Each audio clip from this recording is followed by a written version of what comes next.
미국, 중국, 이들이 과연 전쟁을 일으키는 순간이 올까요? 이 물음은 결코 단순한 상상에 불과한 것이 아닙니다. 지금의 세계는 정말로 그 가능성을 고민하고 있죠. 이처럼 전쟁의 발생 가능성을 비롯한 세계의 여러 가지 현상과 미래들, 이것들을 예측하고 설명할 수 있는 이론은 없을까요? 오늘 영상에서는 그 해답이 될 수 있는 세력 전이 이론에 대해 알아보겠습니다.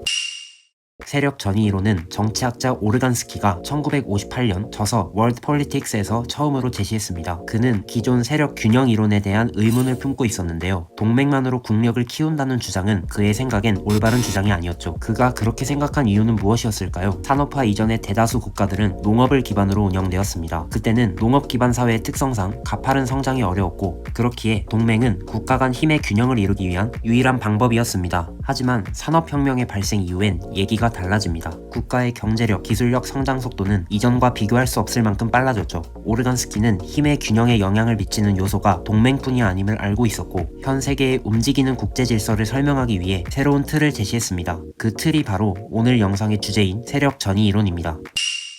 오르간스키가 주장한 세력 전이 이론에 따르면 국제 체제는 위계적 구조를 띱니다. 모든 국가는 동등하지 않고 힘의 크기에 따라 서열이 존재하죠. 국가의 서열은 패권국, 그 아래의 강대국, 그 밑에는 약소국 혹은 식민지나 종속국, 이런 식으로 구성됩니다. 카스트 제도의 신분 서열처럼 피라미드의 모양을 하고 있으며 힘은 위에서 아래를 향하죠. 패권국은 자신에게 유리한 질서를 설계하고 그 질서 속에서 가장 많은 이익을 얻습니다. 모든 국가가 그 질서에 만족할까요? 정말 그랬다면 이 이론은 세상에 나올 필요가 없었을 겁니다. 현 패권국이 세운 질서가 마음에 들지 않는 국가는 언젠가 자신이 패권국의 자리를 차지하길 꿈꾸죠. 그래서 국제정치는 본질적으로 투쟁의 연속일 수밖에 없음을 강조합니다. 안정성의 유지가 아닌 끊임없는 경쟁의 과정을 반복하는 셈이죠.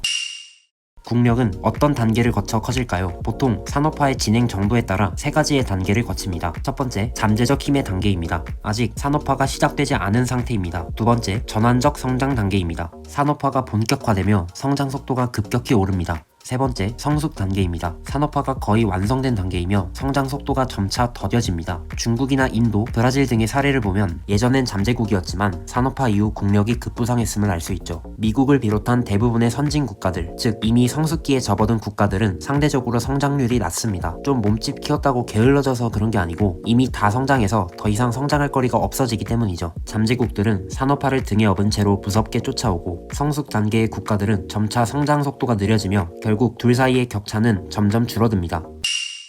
그렇다면 전쟁은 언제 일어날까요? 오르간스키는 이렇게 말했습니다. 불만족국의 힘이 패권국과 비슷해질 때 세계는 가장 위험해진다. 예컨대 중국의 국력이 미국의 수준을 완전히 따라잡는다면 어떨까요? 패권의 전환이 일어나고 전쟁의 가능성이 급격히 높아집니다. 실제로 중국은 미국을 코앞에서 위협하고 있죠. 전쟁은 도전국이 직접 먼저 시비를 걸어 발생할 수도, 현 패권국이 예방적 차원에서 선제 공격을 벌여 발생할 수도 있습니다. 두 경우 모두 지배권을 두고 이를 지키거나 빼앗기 위한 행위이죠. 즉 전쟁은 단순한 충돌을 넘어 질서의 재편을 둘러싼 싸움이라고 볼 수 있습니다.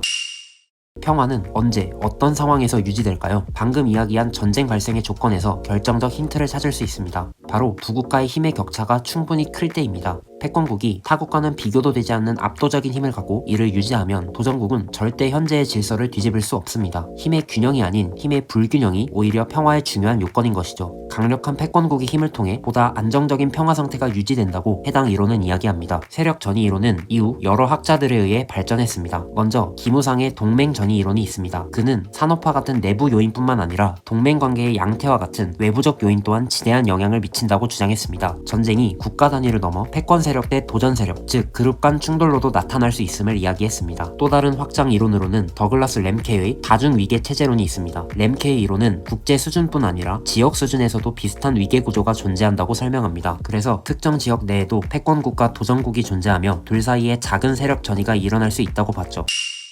그러나 이 모든 이론들은 공통된 하나의 한계를 지닙니다. 그것은 바로 구조적으로만 국가의 행동을 설명하려 한다는 점입니다. 조셉 나이는 이렇게 말했습니다. 힘의 변화는 전쟁의 조건을 만들 뿐 전쟁을 필연적으로 낳는 것은 아니다. 즉 인간의 선택과 외교적 결과들이 언제든 상황을 바꿀 여지가 존재한다는 것이죠. 세력 전이 이론은 왜 강대국 간 전쟁이 일어나는가를 설명할 수 있는 이론입니다. 하지만 이 이론 하나만으로 미래의 모든 전쟁을 100% 예측할 수는 없습니다. 국제정치는 언제나 구조와 그 구조 내에서 벌어지는 여러 선택들이 얽힌 복잡한 게임이니까요. 다음 영상에서는 세력 전이 이론과 함께 자주 거론되는 패권 안정 이론을 살펴보겠습니다. 오늘 영상이 유익하셨다면 구독과 좋아요, 알림 설정 부탁드립니다. 오늘도 저희 영상을 시청해주셔서 감사합니다.